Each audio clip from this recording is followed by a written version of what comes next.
Did you see the movie Desert Warrior starring Anthony Mackie this summer? I bet you didn't.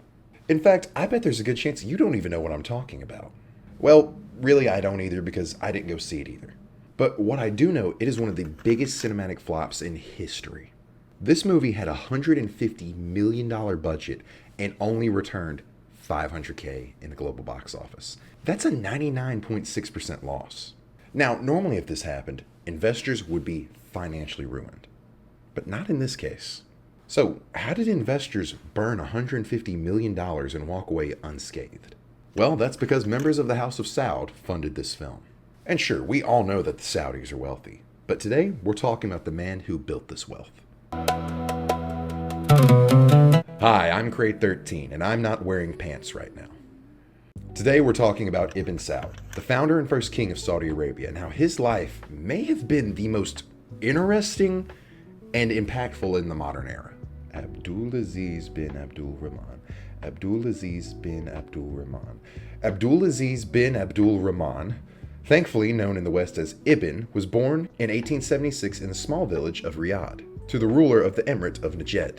Life was peaceful for the young prince equivalent until he turned 15. This is when a rival tribe invaded Riyadh and exiled the family, forcing them to flee as refugees. They would wander the desert for a couple of years, eventually settling down in Kuwait with permission from the Ottoman Empire. And this is where the young prince and his family would live for nearly a decade. Ibn would become close to the ruler of Kuwait at this time, Mubarak al-Sabah, and he gave Ibn something that he was lacking: a strong father figure. You see, Ibn's father was content to remain exiled for his remaining days. He was very timid regarding any prospect of regaining his former homeland. Well, al-Sabah was very opposite of this. He was fun, adventurous, and taught the young Ibn many important lessons about being a strong man. Importantly, though, Ibn also became very close with his aunt. She would tell the young prince grand stories about his family's history and all the glory of the former leaders of the House of Saud. She would install a deep sense of family destiny in the prince, and would encourage him to rise above and go back home and take back their ancestral homeland eventually one day.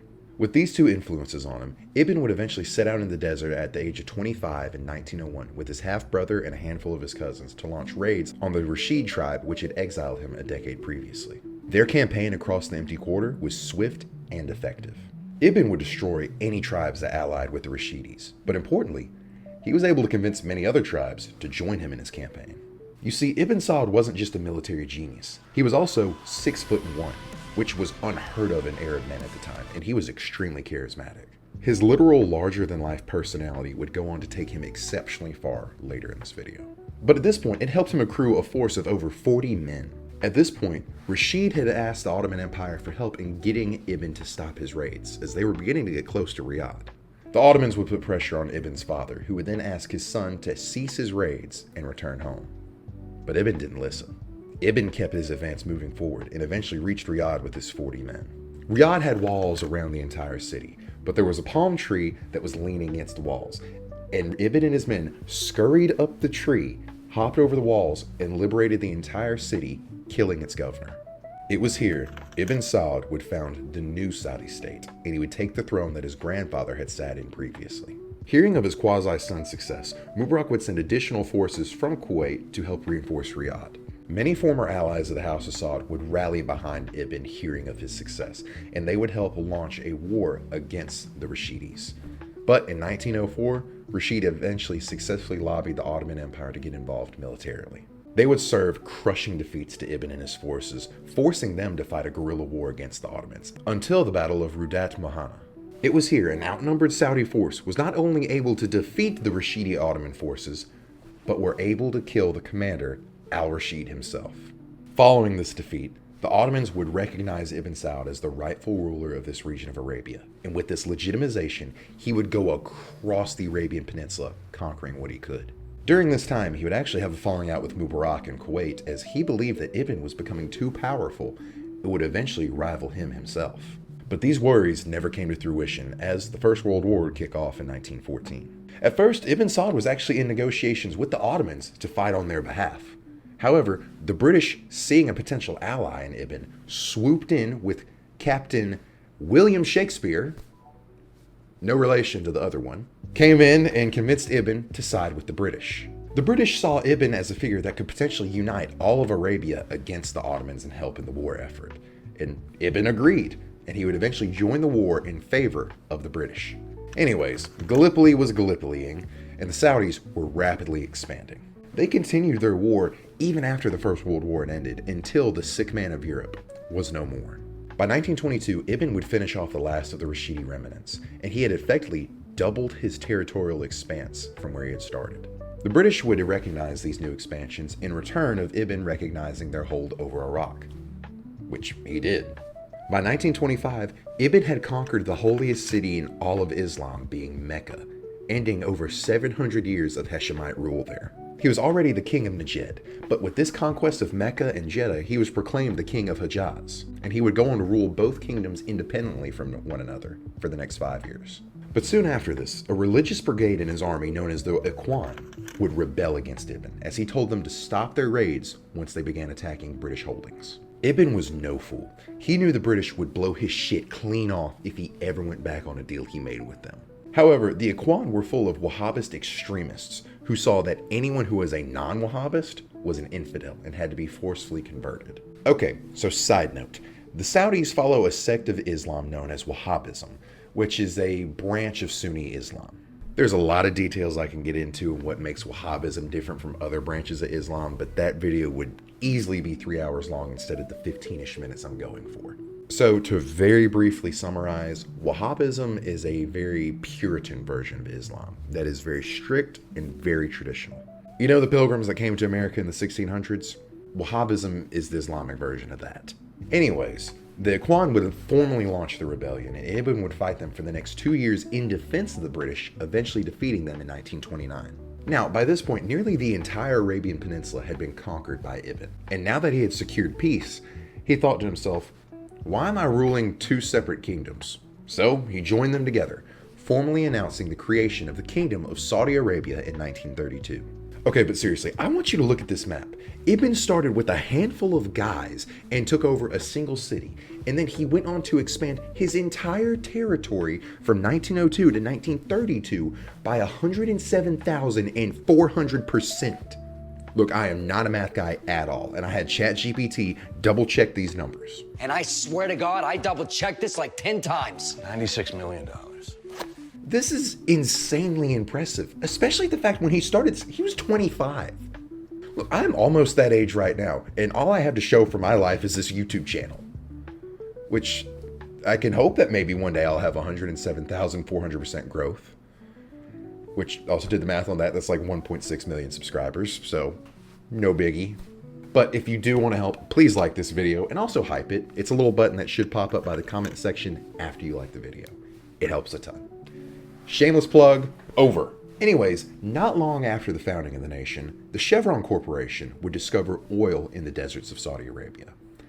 And not only a lot of it, some of the best oil in the world. You see, Saudi oil is different than that can be found in Venezuela. Venezuelan oil takes a lot of work to refine it. Saudi oil, you can basically just pump it, do a little work to it, and it's ready to go. So it is the creme de la creme of oil that you can pump. Ibn was a wise and pragmatic ruler, and he was just handed one of the biggest fortunes in all of human history. And what did he do with this unprecedented levels of wealth? Well, he gave a lot of it to charity and helped build up his nation. Anytime he was out and about in his new nation and saw someone who was impoverished, he would give them vast quantities of wealth. There was one time he ran into an old lady and he gave her so much gold she couldn't carry it, so he gave her his car so she could drive it home to her hut. He would build charity houses where food and money would be given to the poor, and for this, his people loved him. Well, one did try and drop a bomb on him from an airplane one time to assassinate him, but part of the price of being a world leader, right?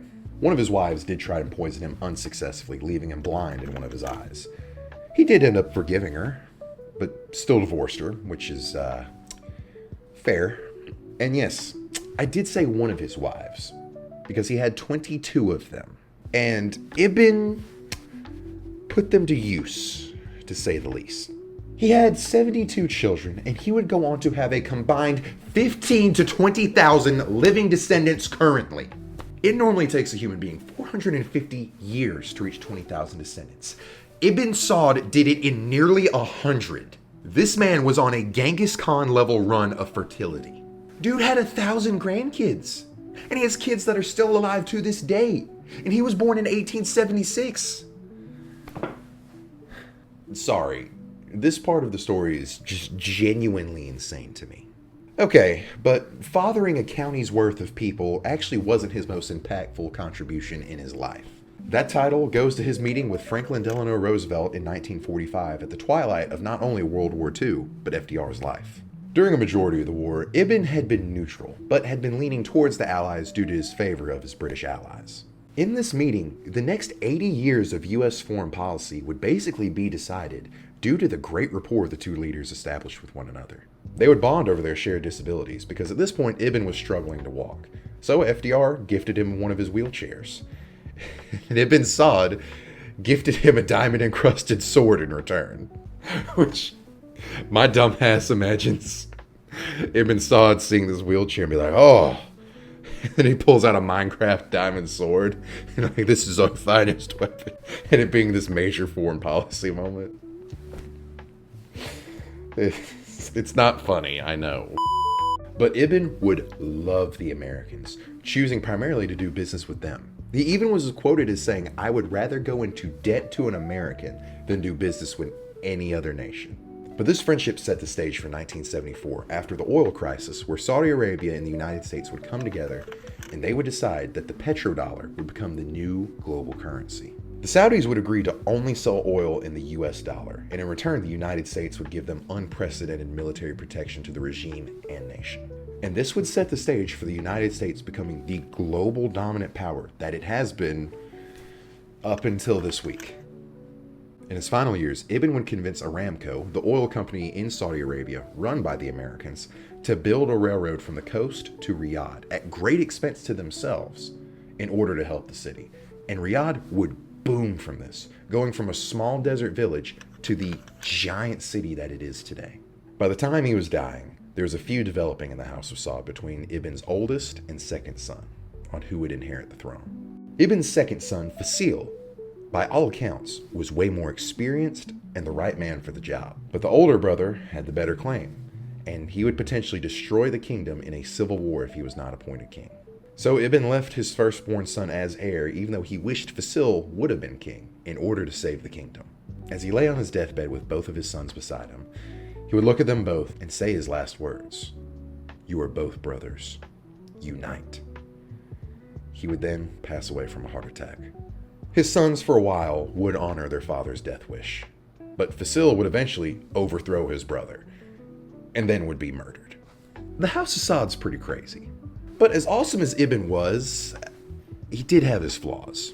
Mostly that being, he had some slaves that were his wives, that were in his harem, which is something to be frowned upon. But really, that's my main gripe with this guy, because for his time, he seems like a very generous and benevolent ruler. He was gifted vast amounts of wealth where most men would squander it on themselves. He used it to build up his nation, and he saw it as something to be shared with his people. He took every advantage the world and history had offered him and forged a nation through brute strength and charisma. This is what Riyadh first looked like when he came to power, versus now from what he was able to build. Look, I know Season 8 of Game of Thrones had a lot of problems, but this quote from Bronn rings true. Who were your ancestors? The ones who made your family rich? Fancy lads in silk? They were fucking cutthroats. That's how all the great houses started, isn't it? With a hard bastard who was good at killing people. Kill a few hundred people, they make you a lord. Kill a few thousand, they make you king. He came from being an exiled child to taking command and forged his place in history forever. And I think that's something to be respected. I don't get why they didn't just make a movie about him instead of whatever slop Desert Warrior was, because I would have watched that. Ibn Saud, I think, is the ultimate testament to hard times create strong men, and strong men create good times. Sadly for Saudi Arabia, it seems their good times may be creating weak men now. Well guys, if you enjoyed this video, go check out this video on the 1990s, which is by far and away my best video and breakdown I've done so far on the channel.